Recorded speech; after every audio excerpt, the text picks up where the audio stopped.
instance, can you imagine a human being? Can you imagine? మనిషి అనే ఒక జీవి ఉంటాడు భూమి మీద అనేది ఎట్లుంటుంది? ఇంపాసిబుల్. కాబట్టి that consciousness should be continues. అట్లనే సన్ దూరం ఉన్న without its existence you would not have existed.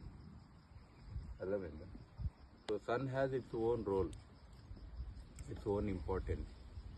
ఇంకోటి, ఎవ్రీథింగ్ ఈజ్ హార్మనీ. మనమే పొద్దుగాలు లేమంటే లేవు, సూర్యుడు లేమంటే టైంకి లేచి వస్తాడా లేదా? వాళ్ళ టైం వాళ్ళకు ఉంటుంది, అన్నిటికి ఉంటుంది. మనకు ఉంటుందా? ఎగ్జామ్ ముందే ఎక్కువ చదువుతాము, గుర్తప్పుడు ఏం చేయము. మోస్ట్ డిసార్గనైజ్డ్ హ్యూమన్ బీయింగ్ ఏంటంటే మనిషే. ఆదివారం కాలేదు చెప్పు, తిని పండి పొరలనికి. ఏ జీవికన్నా హాలిడే అని ఉంటుందా?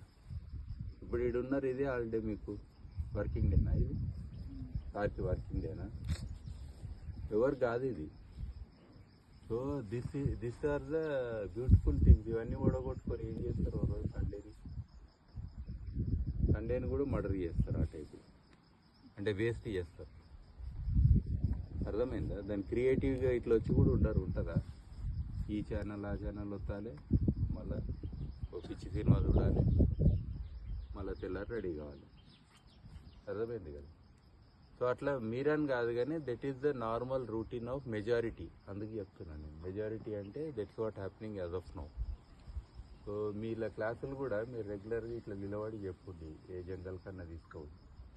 ఎందుకంటే ఈ క్లాస్ రూమ్ లెక్చర్లు ఇలా వేస్ట్. ఫ్యాన్లు తిరుగుడు ఇంకా వేస్ట్. మీ నెట్ మీద తిరుగుతాయి కదా, ఫ్యాన్ వేసుకొని కూర్చుంటారు. సో ఆ బెంచీలు అవన్నీ, ఆ బోర్డులు అవన్నీ కూడా వేస్ట్. ఓపెన్గా ఫ్రీగా ఉండాలి. ఇదంతా కూడా ఓపెన్ బుక్ అంటే మీదే ఓపెన్ బుక్ అన్ని సబ్జెక్టులలో. అవునా కదా?